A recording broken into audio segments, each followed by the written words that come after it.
Recordaba el sonido de la lluvia más que sus palabras. No estaban gritando. Era algo más frío, más definitivo. Mi madre no lloraba, y mi padre ni siquiera me miraba. «Eres una carga», dijo ella. Y luego el portazo. Fui abandonada en el borde de un camino rural silencioso cerca de Montepulciano. Mi silla de ruedas empapada, las ruedas hundidas en el barro. No podía moverme, ni siquiera podía gritar. La lluvia empañaba mis gafas, pero aún podía ver sus luces traseras rojas desvanecerse en la distancia. Permanecí sentada allí lo que pareció una eternidad, el frío penetrando lentamente en mis huesos. Mis manos temblaban, no solo por el mal tiempo, sino por la conciencia de lo que había sucedido. Realmente me habían abandonado, mis padres adoptivos. Siempre había sabido que era difícil de manejar: visitas médicas, cuidados especiales, las miradas de lástima de los vecinos en nuestro bloque de apartamentos en Florencia, pero nunca habría imaginado que simplemente me abandonarían. Miraba el agua acumularse en la carretera y me preguntaba si ese sería el último lugar que vería. La lluvia toscana de noviembre era inclemente, cayendo a cántaros del cielo gris pizarra. Los cipreses a lo largo del camino parecían centinelas inmóviles, testigos silenciosos de mi desgracia. Me pregunté si alguien me encontraría alguna vez. En esa parte aislada del campo, con pocas granjas dispersas y la carretera principal distante, las posibilidades parecían escasas. Pensé en cómo habíamos llegado a este punto. Fui adoptada a los 11 años, después de años en aquel orfanato de Siena. Al principio, parecía un sueño.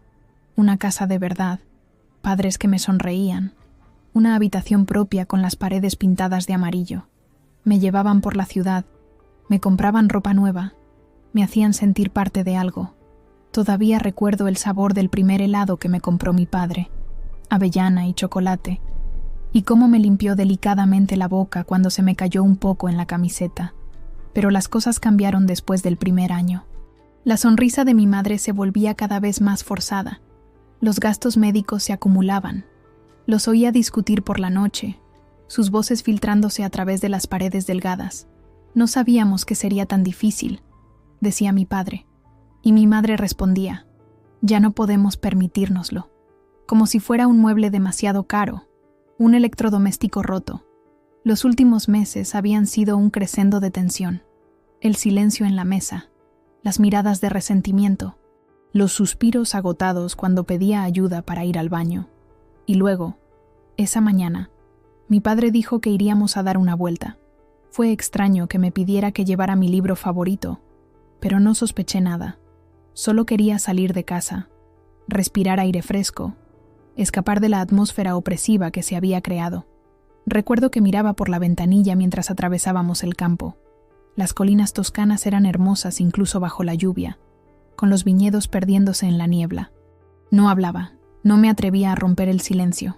Y de repente, el coche se detuvo. Mi padre salió sin decir palabra. Abrió mi puerta, sacó la silla de ruedas y me sentó en ella. Fue en ese momento cuando comprendí lo que iba a suceder. El pánico me invadió como una ola. «Por favor», susurré. «Por favor, no». Pero fue inútil. Las palabras de mi madre, «Eres una carga», resonaron en el aire húmedo, y luego se fueron. Un trueno retumbó en la distancia, haciéndome sobresaltar. La lluvia aumentó, golpeando mi cabeza, empapando mi ropa. Sentía el frío penetrar hasta los huesos, pero no era nada comparado con el hielo que sentía dentro. Intenté mover las ruedas, pero el barro era demasiado profundo. Estaba atascada, completamente sola. Las horas pasaron. La tarde dio paso a la noche. La luz disminuía, y con ella mi esperanza. Pensé en Mateo, mi único amigo en el orfanato. Me preguntaba dónde estaría ahora, si alguna vez pensaba en mí. Nos habíamos prometido encontrarnos algún día, pero él fue adoptado antes que yo. Recordaba aún su último abrazo, la forma en que me susurró al oído: «Nunca te olvidaré, Clara». Cerré los ojos, dejando que las lágrimas se mezclaran con la lluvia. En la creciente oscuridad, comencé a sentirme ligera, casi separada de mi cuerpo. El frío ya no dolía. Me estaba rindiendo. Fue entonces cuando lo oí.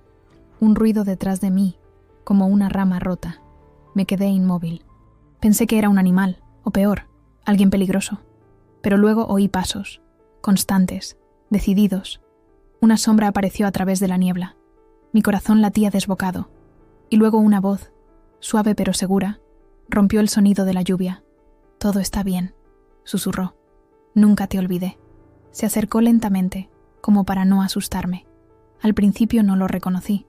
La lluvia distorsionaba todo, su rostro, su expresión. Pero había algo en la forma en que me miraba que me parecía desgarradoramente familiar. Sus ojos oscuros, profundos como los que había conocido hacía tanto tiempo, me estudiaban con la misma intensidad de entonces. «¿Te acuerdas de mí?», preguntó, agachándose a mi lado, su abrigo protegiéndome del diluvio. Miré en sus ojos y de repente volví a ser una niña de 7 años, persiguiendo mariposas en el jardín del orfanato, con un niño llamado Mateo. Mateo había sido mi primer amigo, mi único amigo. Fuimos inseparables durante 2 años, hasta que fue adoptado por una familia de Bilbao. Había llorado durante semanas después de su partida. Pensé que había imaginado nuestra conexión, que quizás yo había significado más para él de lo que él significaba para mí. Pero aquí estaba, más grande, más fuerte, y con la misma quietud amable en sus ojos. «¿Cómo me encontraste?», pregunté, mi voz apenas audible sobre el ruido de la lluvia golpeando las hojas de los cipreses. Sonrió débilmente, el agua corriéndole por el rostro. «Te he buscado durante años», dijo simplemente. Mientras me levantaba de la silla con tanto cuidado, me aferré a su chaqueta, sintiendo calor por primera vez en horas. Me llevó hacia un pequeño Seat Panda aparcado detrás de los árboles. Dentro, olía a libros viejos y a café. El asiento estaba desgastado pero limpio. En el salpicadero había una estatuilla de San Cristóbal, el protector de los viajeros. «Estás a salvo ahora», dijo, abrochándome el cinturón. «Te prometí que te encontraría un día. Siento que haya tardado tanto». Mientras conducía por el camino de tierra, me contó fragmentos de su vida después del orfanato. La familia que lo había adoptado era amable pero estricta. Un padre arquitecto y una madre maestra. Lo habían llevado a Bilbao, donde había estudiado y crecido, siempre con un pensamiento fijo: encontrarme. «Empecé a buscarte en cuanto pude conducir», dijo. «Volvía a Siena cada verano, preguntando por el orfanato, por ti. Me decían que habías sido adoptada, pero nadie sabía decirme por quién o dónde habías ido a vivir». La lluvia disminuyó mientras nos acercábamos a un pequeño pueblo. Las luces de las casas brillaban a través de la niebla, cálidas y acogedoras. Mateo conducía con seguridad por carreteras que parecía conocer bien. «Ahora vivo en Piensa», dijo, como si hubiera leído mis pensamientos. «Trabajo como restaurador de libros antiguos. Tengo un pequeño taller cerca de la catedral». Lo miré de reojo, tratando de conciliar al niño que conocía con el hombre a mi lado.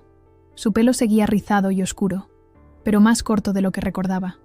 Una ligera barba sombreaba su rostro, y tenía una pequeña cicatriz encima de la ceja derecha que antes no estaba. Sus manos, que apretaban el volante, eran las de un artesano, fuertes pero delicadas, con rastros de tinta bajo las uñas. «¿Cómo me encontraste hoy?», pregunté finalmente. «Después de todos estos años, justo hoy».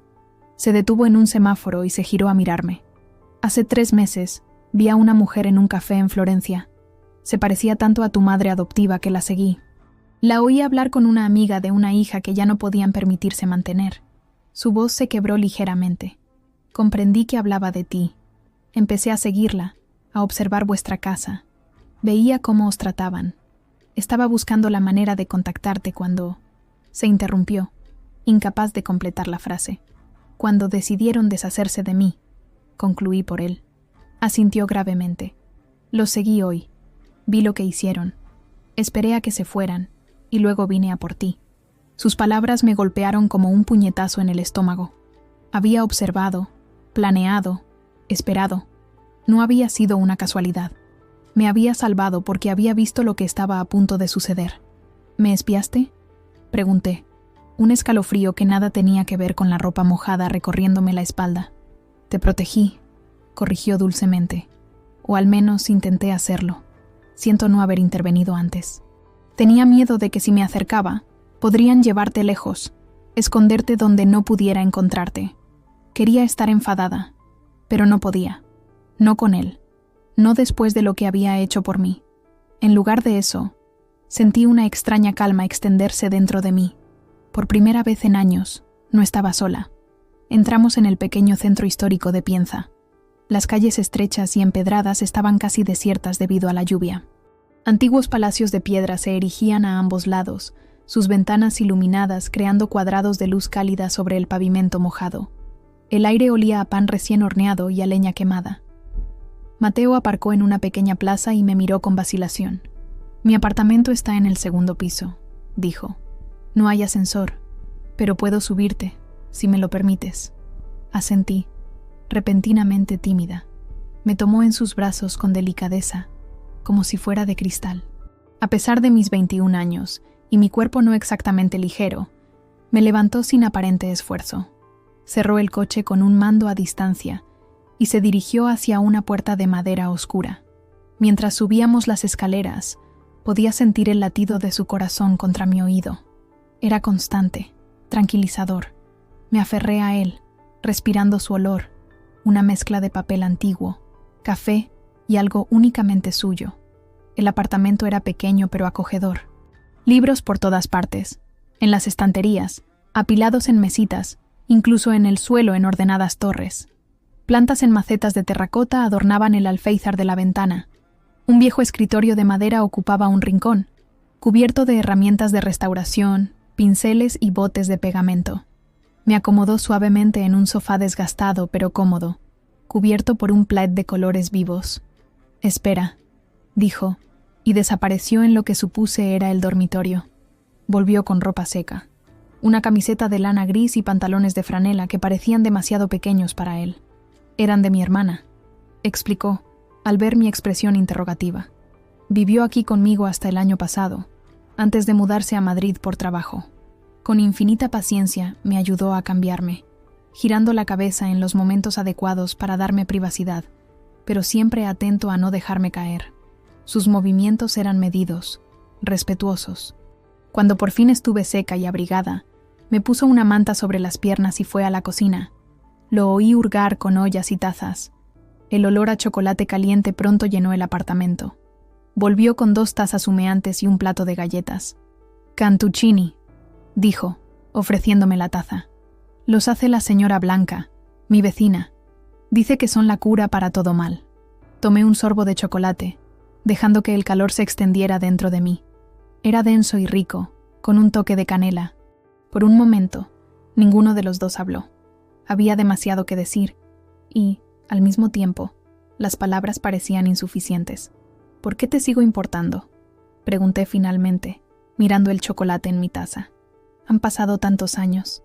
Mateo dejó su taza y tomó mi mano entre las suyas. Sus dedos estaban cálidos y ligeramente callosos. «Porque fuiste la primera persona en ver realmente quién era», dijo simplemente. «En el orfanato, todos me veían como el niño problemático, el que no hablaba, el que se escondía en los rincones. Pero tú me buscaste, me encontraste, me hiciste reír cuando pensé que nunca volvería a sonreír». Me apretó la mano un poco más fuerte. «Una vez me salvaste, ahora déjame salvarte a mí». Condujimos en silencio durante un rato. Mi cuerpo estaba agotado, pero mi mente giraba con preguntas. Seguía mirándolo de reojo, tratando de conciliar al niño que conocía con el hombre a mi lado. «¿Por qué ahora?», pregunté al final. No respondió de inmediato. El único sonido era el de los limpiaparabrisas golpeando rítmicamente contra el parabrisas. «Después de que dejé el orfanato, seguí buscándote», dijo finalmente. «Pero cuando volví años después, me dijeron que habías sido adoptada. Ningún registro, ninguna dirección. Pensé que te había perdido para siempre». Le conté mi vida con mis padres adoptivos, de cómo la amabilidad se había agotado después de un año, de cómo el amor se había transformado en obligación. Me escuchó sin interrumpir, la mandíbula apretada en una rabia silenciosa. No quería compasión, pero por primera vez no me sentía avergonzada. Solo fui escuchada. Decían que era una carga, murmuré. Me dejaron como basura. Las manos de Mateo se apretaron en el volante. «No te merecen». La noche había caído completamente cuando llegamos a su apartamento en Pienza. Era un edificio antiguo de piedra, con ventanas altas y un balcón florido que daba a una plaza tranquila. A pesar de la lluvia, podía ver el perfil de la catedral destacándose contra el cielo oscuro. Me llevó en brazos escaleras arriba, hasta una puerta verde en el segundo piso. El apartamento era modesto pero acogedor, con techos altos y suelos de baldosas. Estaba lleno de plantas y luz tenue. Me ayudó a acomodarme bajo una manta en el sofá y preparó té con miel. Me sentí como si hubiera entrado en un recuerdo, solo que ahora estaba a salvo. No pidió nada a cambio. Simplemente se sentó a mi lado y dijo: «Todavía recuerdo cómo me hacías reír cuando pensé que nunca volvería a sonreír. Una vez me salvaste. Ahora déjame salvarte a mí». Esa noche dormí en su cama mientras él se acomodaba en el sofá. A pesar de todo lo que había sucedido, me sentí extrañamente en paz. Quizás era el agotamiento, o quizás era la sensación de estar finalmente a salvo. A la mañana siguiente, me desperté con el olor a café y el sonido de Mateo moviéndose en la cocina. Me arrastré fuera de la cama y a la silla de ruedas que había recuperado de la carretera la noche anterior. Cuando entré en la cocina, me sonrió. «Buenos días», dijo, ofreciéndome una taza de café. «He preparado el desayuno. Espero que te guste la ricota con miel».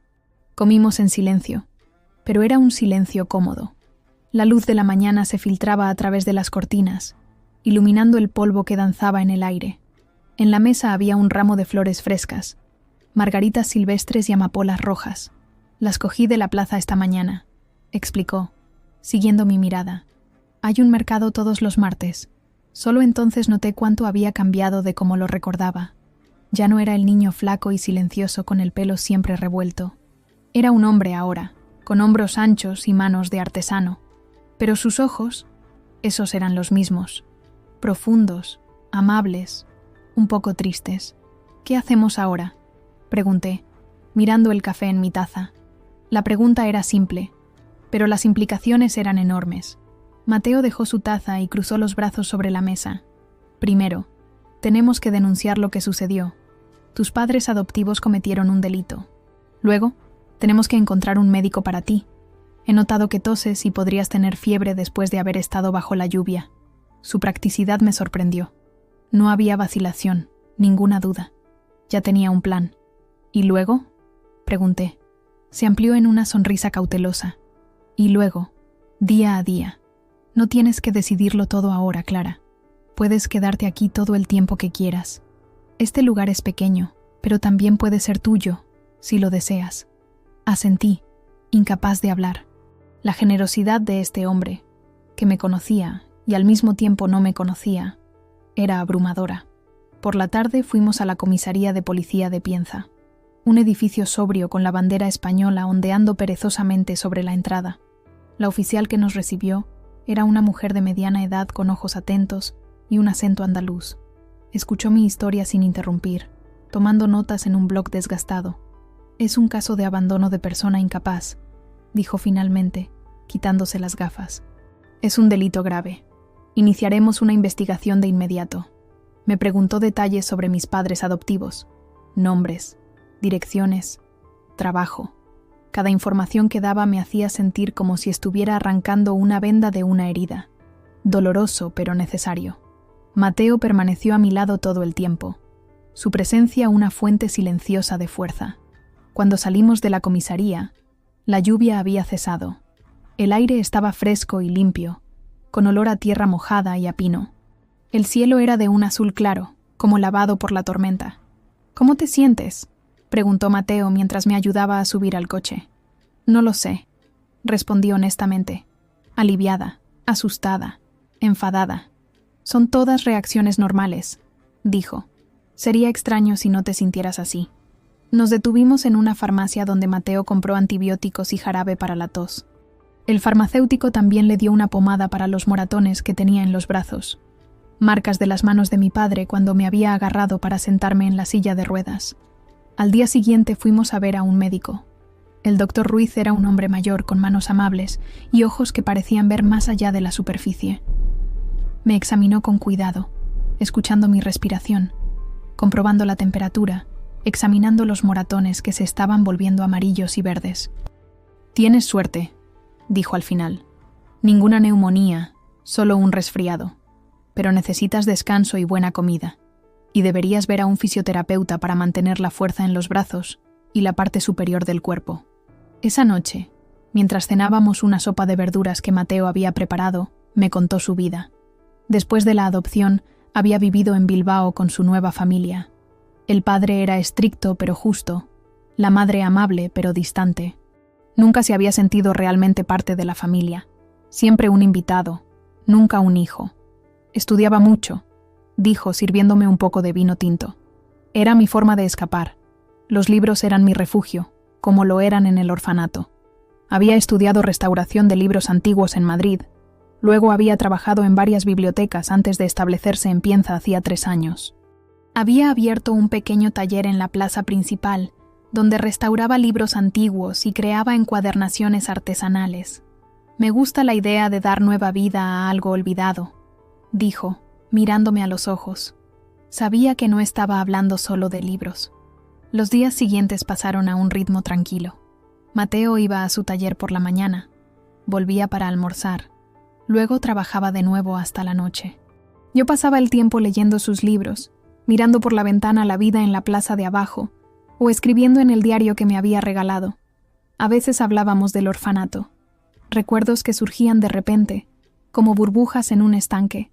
Recordábamos a la vieja cocinera, Sor María, y cómo siempre nos escondía una galleta extra en el bolsillo del delantal, o el jardín trasero, donde habíamos construido un refugio secreto bajo un viejo olivo. Una noche, mientras mirábamos las estrellas desde su pequeño balcón, le pregunté por qué nunca había dejado de buscarme. No respondió con palabras. En cambio, sacó un pequeño trozo de papel doblado de su cartera, un viejo dibujo que había hecho de nosotros dos en el orfanato. Lo había olvidado por completo, pero él no. Esto, dijo, fue la primera vez que me sentí visto. El dibujo era ingenuo e infantil. 2 figuritas estilizadas, una más grande y una más pequeña, que se daban la mano. Encima había escrito Mateo y Clara para siempre, con una letra incierta. Los colores estaban desvanecidos, el papel amarillento, pero había sido conservado con cuidado, doblado a lo largo de líneas precisas que hablaban de años de aperturas y cierres. Lo he llevado conmigo a todas partes, dijo, guardándolo con atención en la cartera. Era mi talismán, mi recordatorio de que en algún lugar había alguien que me veía por lo que era. Sentí las lágrimas picarme los ojos. Recordé a la niña que había sido, tan deseosa de amor, tan rápida en apegarme a cualquiera que mostrara un poco de amabilidad, y al niño que había sido Mateo, silencioso, serio, siempre un poco separado de los demás. ¿Cómo era posible que nos hubiéramos encontrado de nuevo, después de tanto tiempo? Creo en el destino, dijo, como si hubiera leído mis pensamientos. O al menos, creo que algunas personas están destinadas a encontrarse, no importa cuán largo y tortuoso sea el camino. Reíamos más a menudo ahora. Llorábamos menos. A veces me leía algo por la noche, y yo lo ayudaba a trasplantar su cactus obstinado que seguía cayéndose. No era perfecto, pero era una sanación. Comencé a escribir de nuevo. Historias, poemas, incluso cartas que nunca enviaría. Por primera vez, estaba construyendo una vida no por supervivencia, sino por elección. Los primeros días se fundieron uno en otro en un ritmo suave. Mateo me ayudó a presentar una denuncia por el abandono, aunque no estaba segura de qué aspecto tendría la justicia. Más importante aún, me ayudó a encontrar un médico, un psicoterapeuta, y sobre todo, me ayudó a creer de nuevo en mi valor. Dimos pequeños pasos, literal y emocionalmente. Empecé la fisioterapia, no para volver a caminar, sino para fortalecer lo que tenía. Él me acompañaba cada vez, sin quejarse nunca. La fisioterapeuta, Valeria, era una mujer robusta con brazos fuertes y una sonrisa aún más fuerte. Su centro se encontraba en un viejo palacio cerca de San Quirico d'Orcia, a pocos kilómetros de Pienza. El primer día, me miró con ojos que veían más allá de mi discapacidad. Entonces, Clara, dijo, batiendo las manos, veamos qué podemos hacer juntas. Las sesiones eran difíciles pero gratificantes. Valeria siempre me empujaba un poco más allá de lo que pensaba que podía hacer. A veces lloraba de frustración o dolor, pero ella nunca cedía. El dolor es temporal, decía. La fuerza se queda. Mateo siempre me esperaba en la sala de espera, a menudo inmerso en algún libro antiguo. A veces, cuando salía exhausta, me llevaba a comer un helado a San Quirico antes de volver a casa. Estos pequeños placeres, el sabor a pistacho en la lengua, el sol de la Toscana en la piel, comenzaban a recordarme que la vida también podía contener alegría. Las sesiones con la psicoterapeuta, la doctora Medina, eran de otro tipo de intensidad. Su consulta era pequeña y acogedora, con un sofá de terciopelo verde y estanterías llenas de libros. Hablaba con una voz baja y melodiosa que me hacía sentir segura. El abandono que sufriste, me dijo durante una de nuestras primeras sesiones, es una herida profunda. No sanará en un día, ni en un mes, pero sanará, Clara, con el tiempo y con el trabajo que haremos juntas. Al principio era difícil hablar. Las palabras parecían bloqueadas dentro de mí, pesadas como piedras. Pero la doctora Medina era paciente. Me dejaba mis silencios, esperando que encontrara el coraje de expresarme. Me siento como si me hubieran tirado, dije finalmente un día, como si no valiera nada. Es normal sentirse así después de lo que has vivido, dijo. Pero piensa en esto. Si alguien tira un diamante, ¿el diamante deja de ser valioso? Era un concepto simple, casi banal, pero en ese momento me impactó profundamente. Mi familia adoptiva me había abandonado, sí, pero su acto no definía mi valor. En casa, Mateo me ayudaba de maneras prácticas. Había instalado una rampa portátil para el balcón, así podía salir a mirar las estrellas. Había bajado algunas estanterías para hacerlas accesibles desde mi silla de ruedas. Pequeños gestos que hablaban de aceptación, de permanencia. Nuestra rutina diaria tomaba forma. Por la mañana, Mateo iba a su taller de restauración, mientras yo me quedaba en casa escribiendo o leyendo. Al mediodía, volvía para almorzar. A veces traía un bocadillo de la panadería de abajo de su taller. Otras veces cocinaba pasta sencilla o una tortilla con las hierbas que crecían en el balcón. Por la tarde, si no tenía terapia, a veces me llevaba con él al taller. Su tienda era una maravilla de papel y cuero. Estanterías de madera oscura contenían libros en varios estados de reparación. El aire olía a pegamento y piel y papel envejecido. Me gustaba verlo trabajar, sus manos seguras manipulando herramientas delicadas, reparando páginas rasgadas, recosiendo encuadernaciones sueltas, devolviendo a la vida libros que parecían irremediablemente dañados. ¿Cómo aprendiste a hacer esto?, le pregunté un día, observándolo restaurar una vieja edición del Quijote. Empecé como aprendiz en Bilbao, respondió, sin levantar la mirada de su trabajo meticuloso. Durante 3 años limpié el taller, preparé el pegamento, corté el papel. Solo en el 4.º año el maestro me permitió tocar un libro. Debió ser duro, comenté. Levantó la mirada y sonrió. Lo fue, pero me enseñó paciencia, y la paciencia es esencial en este trabajo. Algunas restauraciones requieren meses, incluso años. No se puede acelerar la curación de un libro. Hizo una pausa significativa. O de una persona. Comprendí lo que quería decir. Mi curación no sería rápida.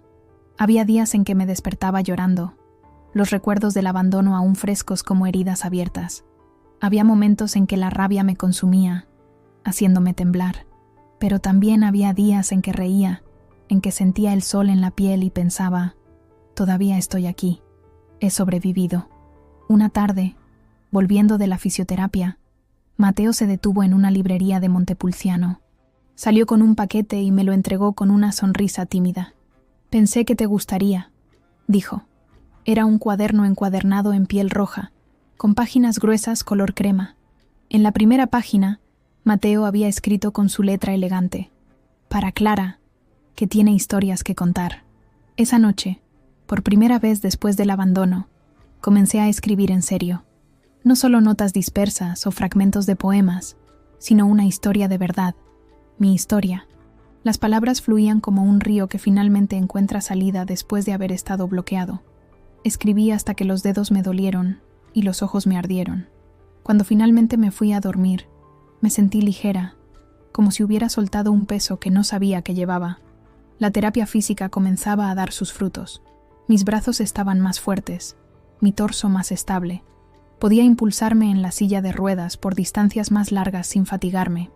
Un día, Valeria me propuso probar un nuevo tipo de silla de ruedas, más ligera y manejable. Sería perfecta para ti, dijo, especialmente considerando las calles de Piensa. El problema era el coste. La nueva silla costaba más de lo que podía permitirme, y el seguro cubría solo una parte. Cuando se lo conté a Mateo esa noche, se quedó en silencio por un rato. Luego dijo: «Tengo algunos ahorros. No muchos, pero suficientes. No puedo aceptar», protesté. «Ya has hecho demasiado por mí. No es caridad, Clara», respondió con firmeza. «Es una inversión. En tu futuro. En nuestro futuro, si quieres. Nuestro futuro». Las palabras me golpearon como una revelación. Algo estaba sucediendo entre nosotros, algo delicado y aún indefinido. No era amor, todavía no, pero era posibilidad, era esperanza. Al final acepté su ayuda, prometiéndome a mí misma que un día le devolvería el favor. La nueva silla de ruedas llegó 2 semanas después. Era ligera como una pluma comparada con la vieja, con ruedas delgadas y un chasis de titanio azul eléctrico. El primer día que la usé, sentí como si me hubieran salido alas. «Parece que estás volando», dijo Mateo, mirándome deslizarme por la plaza principal de Piensa. Y en cierto sentido, así era exactamente como me sentía, libre, poderosa, capaz.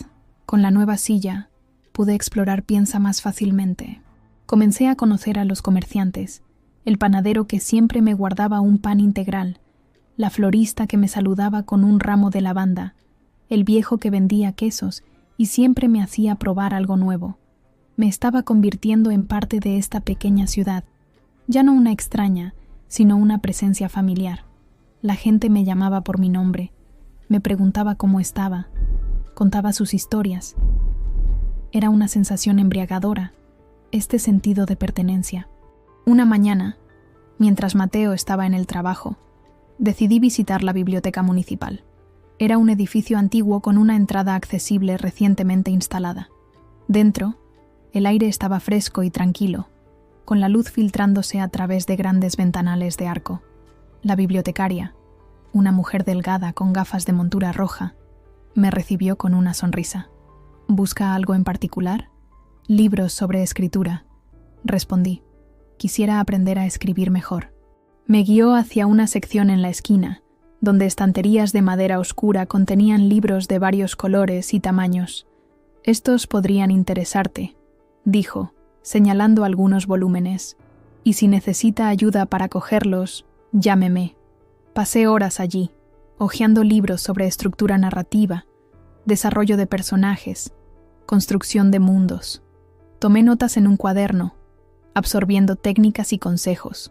Cuando Mateo vino a recogerme por la tarde, me encontró rodeada de libros, el rostro iluminado por el entusiasmo. «He decidido», anuncié. «Quiero escribir un libro de verdad». No se rió, no me miró con indulgencia como otros habrían hecho. Se limitó a asentir, como si fuera lo más natural del mundo. «Lo sé», dijo simplemente. «Siempre lo he sabido».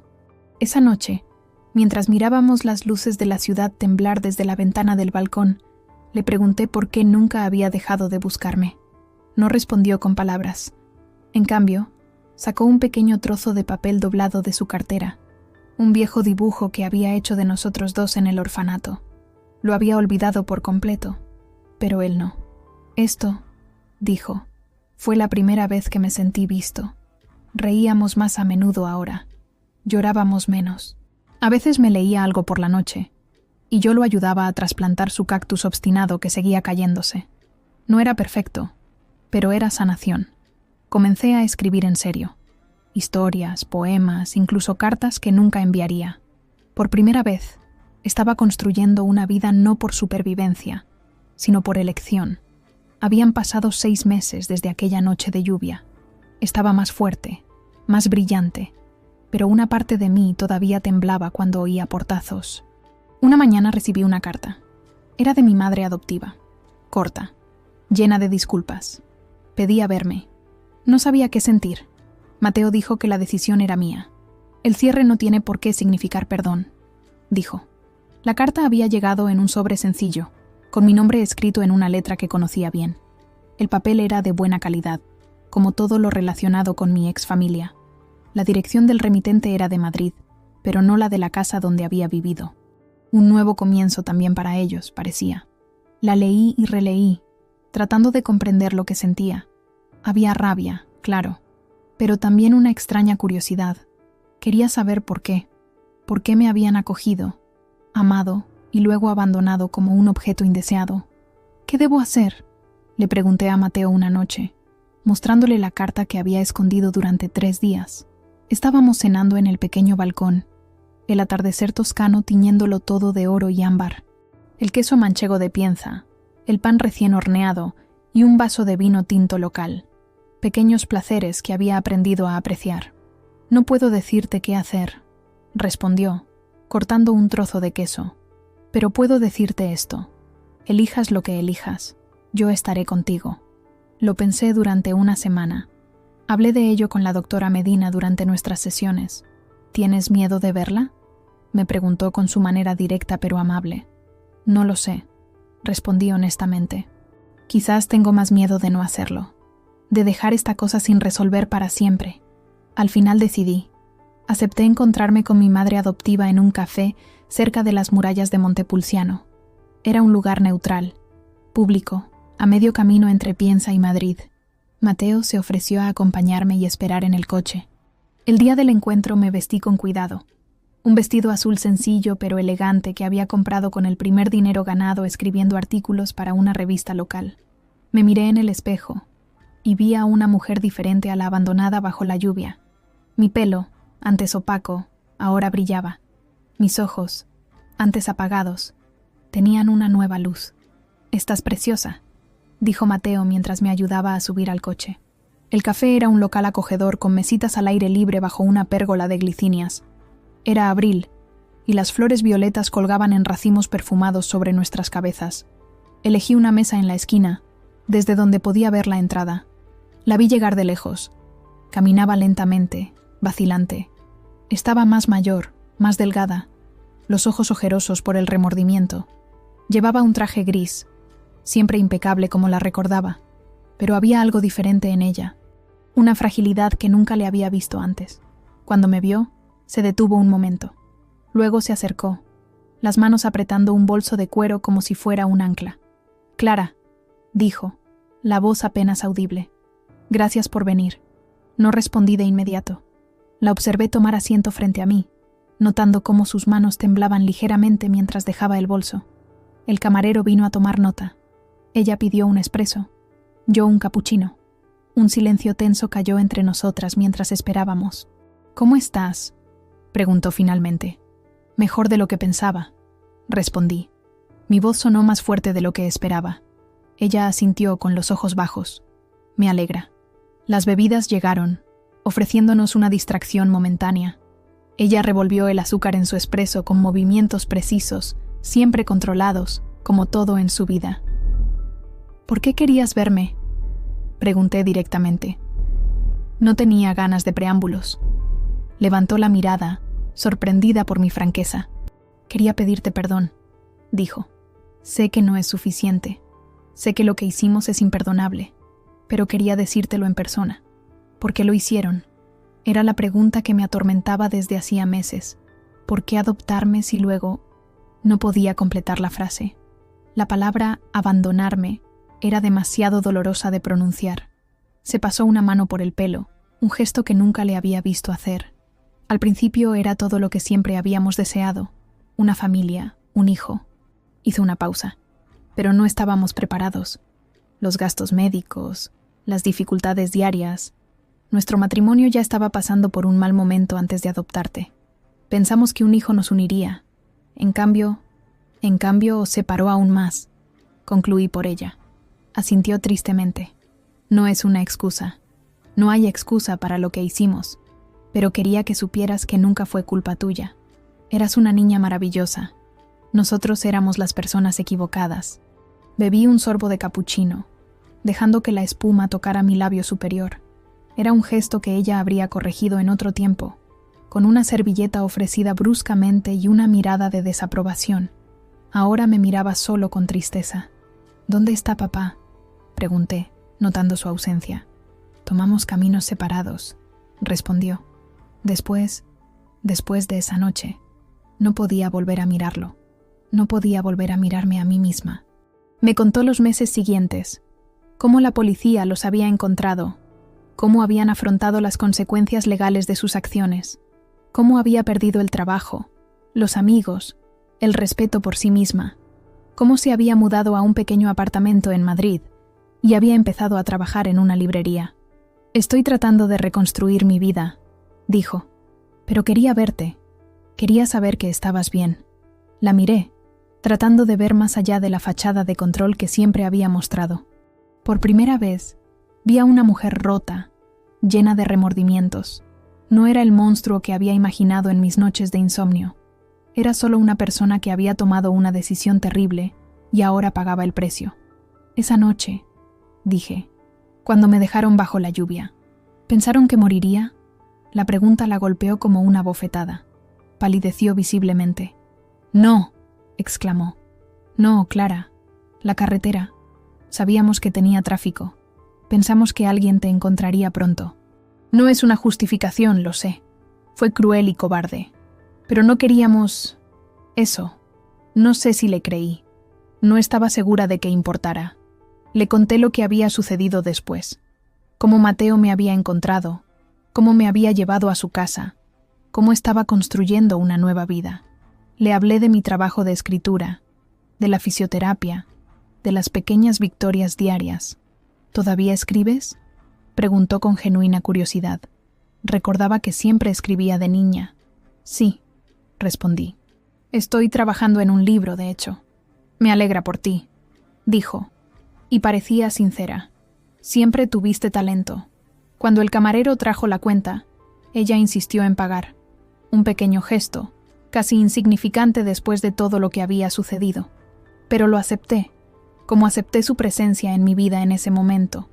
Temporal, incompleta, pero necesaria. Nos levantamos para irnos. Ella vaciló, como si quisiera abrazarme pero no se atreviera. ¿Puedo preguntarte una cosa?, dijo finalmente. Asentí cautelosamente. ¿Eres feliz? ¿De verdad feliz? La pregunta me tomó por sorpresa. Pensé en Mateo, en nuestra casa, en mi escritura. Pensé en las dificultades diarias, pero también en las pequeñas alegrías, en los momentos de paz. Estoy aprendiendo a serlo, respondí honestamente. Pareció aceptar esta respuesta. Es todo lo que siempre quise para ti, dijo, aunque hice todo mal para darte la oportunidad de serlo. Nos despedimos sin promesas de volver a vernos. No fue una reconciliación, ni siquiera fue realmente un perdón.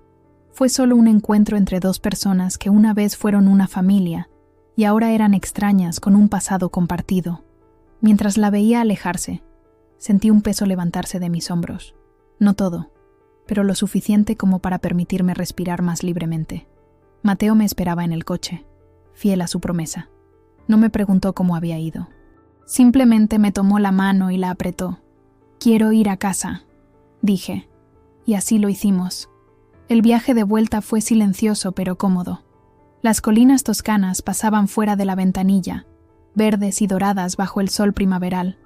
Pensé en cuán extraña era la vida, cómo podía llevarte al borde del abismo y luego, inesperadamente, ofrecerte una mano para levantarte. Cuando volvimos a Pienza, el sol se estaba poniendo, tiñendo la pequeña ciudad de rosa y oro.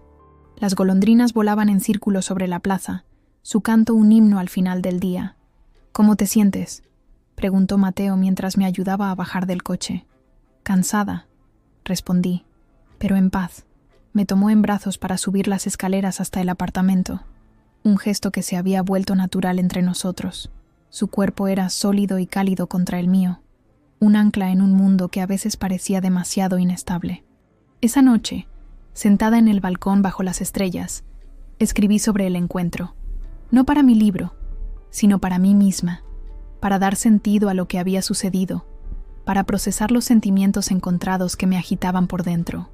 Perdonar no significa olvidar, escribí. Significa liberarse del peso del odio. Significa elegir seguir adelante. Y seguir adelante era exactamente lo que pensaba hacer. Cuando volví a Mateo, no necesité decir nada. Simplemente me abrazó y me mantuvo cerca hasta que el temblor se detuvo. Hiciste lo que era correcto para ti, dijo. No arregló todo, pero me dio paz. Y la paz, estaba aprendiendo, era más valiosa que la justicia. Un año después, publiqué mi primer libro. Era en parte unas memorias, pero sobre todo, hablaba de la luz encontrada entre las ruinas, de la amistad, de la supervivencia y de la forma en que el amor no siempre ruge. A veces, simplemente espera con paciencia bajo la lluvia. Mateo estuvo presente en el lanzamiento, radiante, tomándome la mano como si fuera lo más natural del mundo. La presentación se celebró en la librería principal de Siena, una ciudad que traía recuerdos del orfanato, pero que ahora, extrañamente, ya no dolía tanto. La sala estaba llena, amigos que habíamos hecho en Piensa, algunos periodistas locales, incluso la doctora Medina y Valeria habían venido a apoyarme. Las ruinas y la luz, ese era el título de mi libro. La portada era sencilla, la silueta de una chica en silla de ruedas bajo la lluvia, con una pequeña luz dorada brillando en la distancia. Mateo había ayudado al diseñador gráfico con el diseño, insistiendo en que fuera elegante pero no sentimental. «Es precioso», había dicho cuando recibimos la primera copia, hojeando las páginas con la reverencia que solo un amante de los libros podía mostrar. «Eres tú, Clara, toda tú».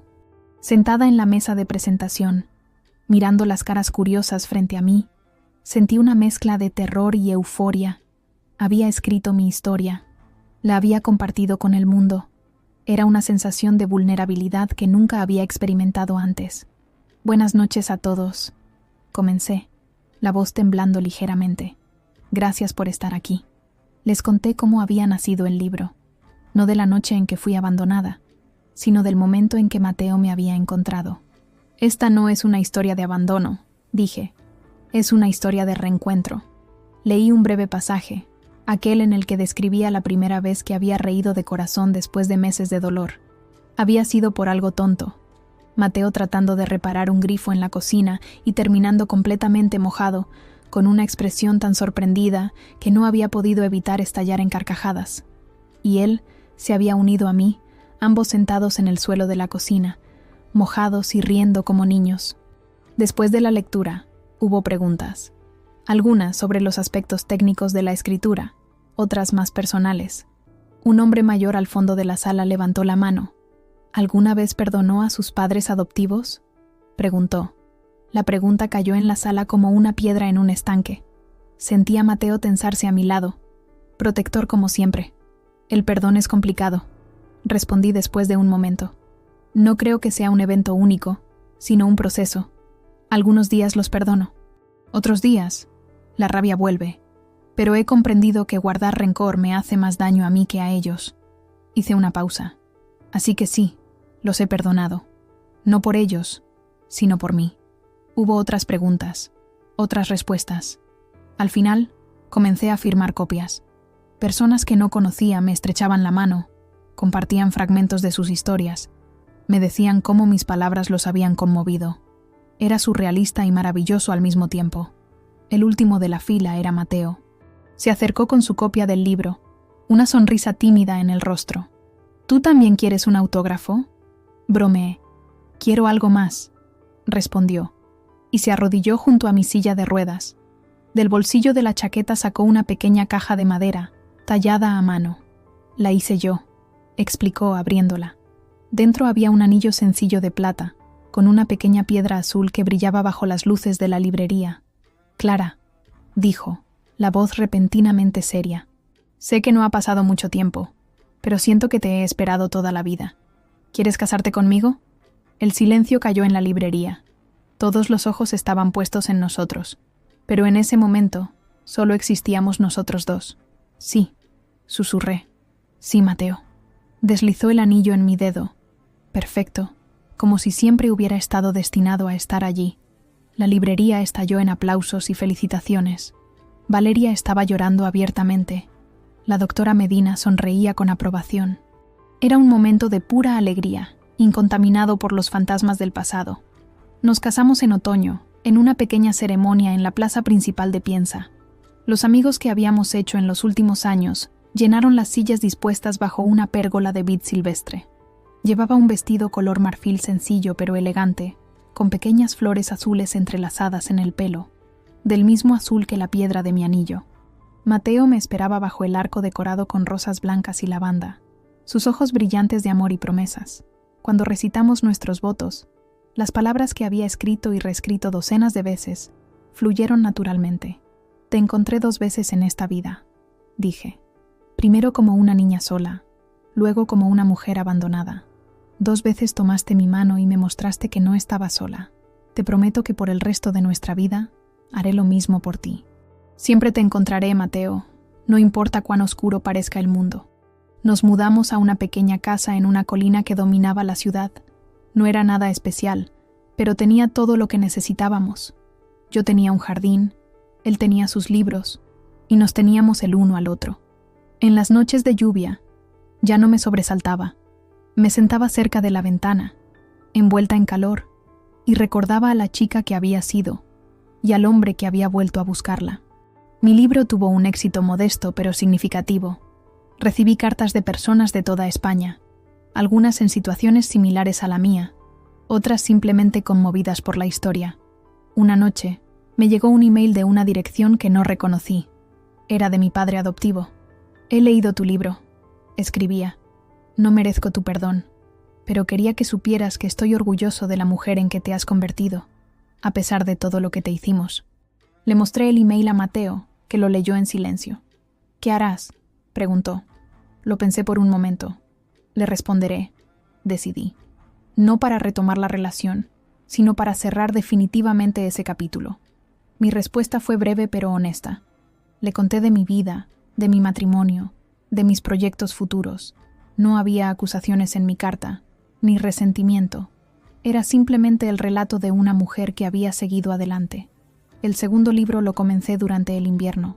Esta vez era una novela. La historia de una joven restauradora de frescos que descubre un secreto oculto bajo siglos de pintura en una vieja iglesia toscana. Mateo fue mi primer lector, ofreciendo comentarios amables pero honestos mientras la historia tomaba forma.